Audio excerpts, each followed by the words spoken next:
After 500 years, we finally gotten a trailer for a new Fire Emblem. Needless to say, Fortune's Weave isn't really what any of us expected. Most of us were banking on an FE4 remake or a completely new setting, so a Three Houses prequel isn't something I saw anyone bring up as a possibility until now. Looking at my channel, I very much billed myself as a usual guy. I've been hoping for an FE4 remake since the opening cutscene of Three Houses showed that the site of one of the most important events in the game was called the Tailtean Plains. On top of that, there are loads more references to FE4 within Three Houses. Several other locations such as Brigid, Dagda, and Dareju being named after characters from Yggdrasil, the school setting being inspired by the backstory of Sigurd, Quan, and Eldigan, Edelgard's entire character, Dimitri, Claude, and Rhea all being based on villains from FE4. This, combined with the success of Echoes, made it feel like an FE4 remake was inevitable. Further, Sigurd getting an inordinate amount of focus in the marketing for Engage only emboldened my delusions. I think it's easy to assume that I would be miffed about not getting my precious Shadows of Yggdrasil, but I'm actually really excited for Fortune's Weave. I've almost never spoken about it on my channel, but Three Houses is one of my favorite Fire Emblems. I think it sits right beside Yggdrasil for the best lore and world building in the series, and it's cast as some of the best written and most complex characters in Fire Emblem. It may not have an airtight plot and its gameplay is certainly something, but it's a game I still hold very dear to my heart. Though I can sympathize with people upset about another Fodlan game. We already had a spin-off in this setting, and in general, people seem tired of revisiting old games. For example, there were 6 new continents introduced within the first half of the series. After Fortune's Weave, the second half will have only introduced 3, with 2 of those being Fateslandia and Engagelandia. Well, I guess if you wanted to count spin-offs, you could also add Warriors and Heroes, and Japan. I understand that people want a unique setting divorced from any other entry. I'm kinda lucky here because I like Fodlan. I'm excited to see this setting develop further with more games. I don't really have much else to say here, sorry. I can understand people's grievances, but I do not share those grievances. I even like the Warriors spinoff a lot. Getting a proper prequel is really exciting to me. Speaking of, is this a prequel or a sequel? The reason I'm going with prequel is mostly entirely down to the condition of Sothis' throne. Sothis being an adult doesn't mean much one way or another. Given what we know of how divine beings age in general Fire Emblem mythos, this may very well be set hundreds of years in the future with a grown-up Sothis. However, we also know that Sothis wasn't always in this childlike form, and this game may be set when she was still an adult. There's also the question of where this game is set. Its aesthetics are mainly Greco-Roman inspired, which doesn't really fit super strongly into any of what we see in Three Houses. Side note, I love the series going back to this aesthetic. We haven't really seen it since FE1, so seeing it in a modern game is cool. Now, if they really want to win back elitist old heads, give us a protagonist without pants. A lot of people seem to think Elmira, since the clothing does vaguely resemble what little we saw of Elmiran fashion, but I really don't think we can conclusively tell yet.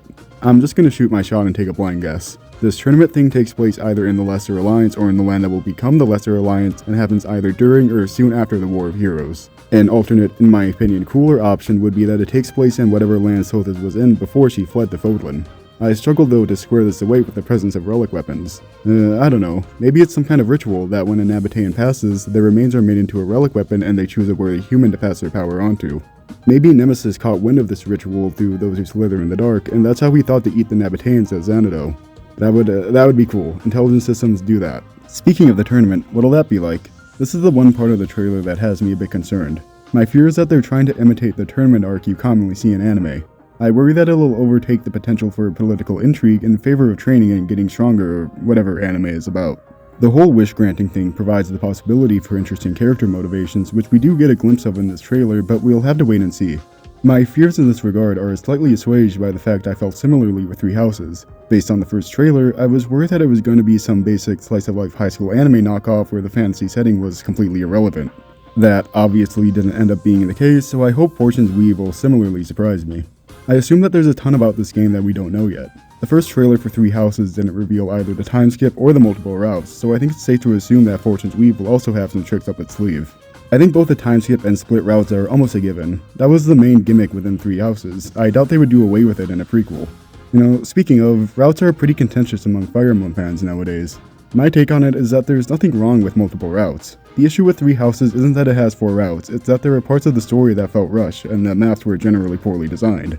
I get that not having to split resources across multiple routes could have allowed the devs more time to attend to those issues, but I don't think the presence of routes alone is the kiss of death. As for what those routes will be, I've seen a lot of speculation that you'll choose between these 4 characters: Kai, Theodora, Alucard, and the blue one. Kai might be the self-insert of this game, judging by the gameplay we see of him running around. Though he might not be a self-insert, he might just be the protagonist. I honestly don't really care about the distinction. I feel like Chris is the only quote-unquote self-insert who actually fits that bill, since you can control his backstory. The others are just protagonists with adjustable names and genders. Whether you like them or not, these characters aren't blank slates. They have personalities and a place in the world that's independent of you. They are their own character. Kai seems to be the most traditional protagonist of these four. He's a young man with blue hair whose father's life is in turmoil. Based on everything I know about Fire Emblem, Kai's father's days are numbered. He's got a gal pal here who's probably going to be the main love interest. Honestly, everything about the way he's presented screams protagonist to me.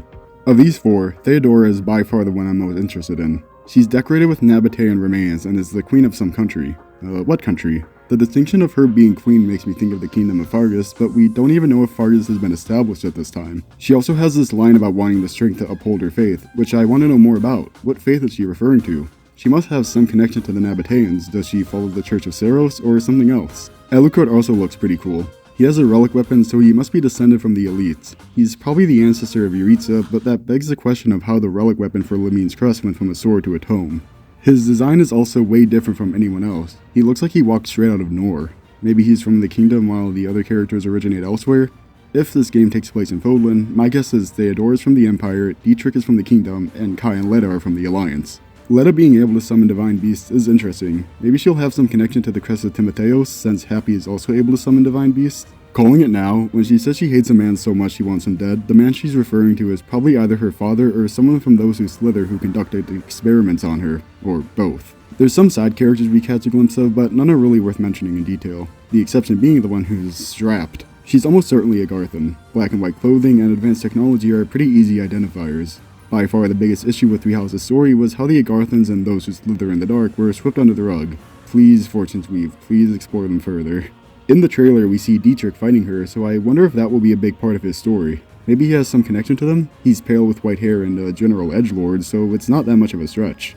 It could maybe be used to explain how the Slitherers got their talons within the kingdom. Maybe he'll side with them. We saw through the Aimer that they're capable of forging counterfeit relic weapons, so maybe that's what his sword is? Also, the host of this tournament is probably Nabatean himself.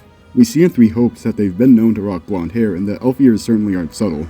Though I do wonder why he's referring to himself as the Divine Sovereign. Seiros, Ketlon, and Keyhole all went to pretty great lengths to conceal their identities, so why isn't this guy? That's about all I can scrape together from the trailer, so let's get into hopes and predictions. What I want out of this story is to play through the first half of the game, switching between the four protagonists and the events leading up to the tournament. When you get there, you'll choose who you play as, and that character will be the winner. From there can be a time skip, and the result of the tournament will impact the state of the world 5 years later. I hope that the first half of the game is significantly different depending on who you pick. If it ends up being essentially the same no matter what, I hope they give you the option to start from the time skip. Don't make people play through the same content with minor changes 4 times over just to see the full story. For the gameplay, I really hope they take the feedback they got for both Three Houses and Engage. People care about both gameplay and story. If this game can have an incredible story on the level of Three Houses and incredible gameplay on the level of Engage, I think it has the potential to be really celebrated by the fandom. We get some brief snippets of gameplay and can see one map here, but it's not nearly enough to make a judgment on. Speaking of Engage, I have a confession to make. It's the only Fire Emblem game, mainline or otherwise, that I haven't played. The reason for this is simple. I have eyes, and Engage has this for a protagonist. Fortune Weave seems to do a lot to bring us closer to traditional Fire Emblem design, thankfully. It's not a stretch to say that the character designs contributed to Engage's lackluster sales. I've been a Fire Emblem superfan for over a decade, and they turned me away. I can't imagine they did much better among people not as invested. While Fortune's Weave is still an adjustment, it's a much easier adjustment for me personally to make. Being that most of the series is traditional European high fantasy, I find Greco-Roman aesthetics easier to stomach than VTuber. Will the FE4 remake ever come out? Yes, I am 100% confident that one day Shadows of Yggdrasil will be a thing. Shadows of Valentia sold well. Nintendo is on record saying they were happy with its performance. Echo seems like it's going to be the subtitle for Fire Emblem series of remakes. They reference FE4 constantly throughout the Switch generation. Every Fire Emblem lord is present as a profile icon on Switch 2 except for Sigurd and Leaf. It's going to happen one day. Not today, but I'm fine with that. The original game is still there, I can still talk about it, I can still encourage people to play it, I still love it more than anything, I don't need a remake for that. I'm happy to see Fire Emblem continue moving forwards, and I, the biggest Shozo Kaga fanboy on planet Earth, am excited for Fire Emblem Fortune's Weave. I have not been excited about a new Fire Emblem game in a long time. I am happy.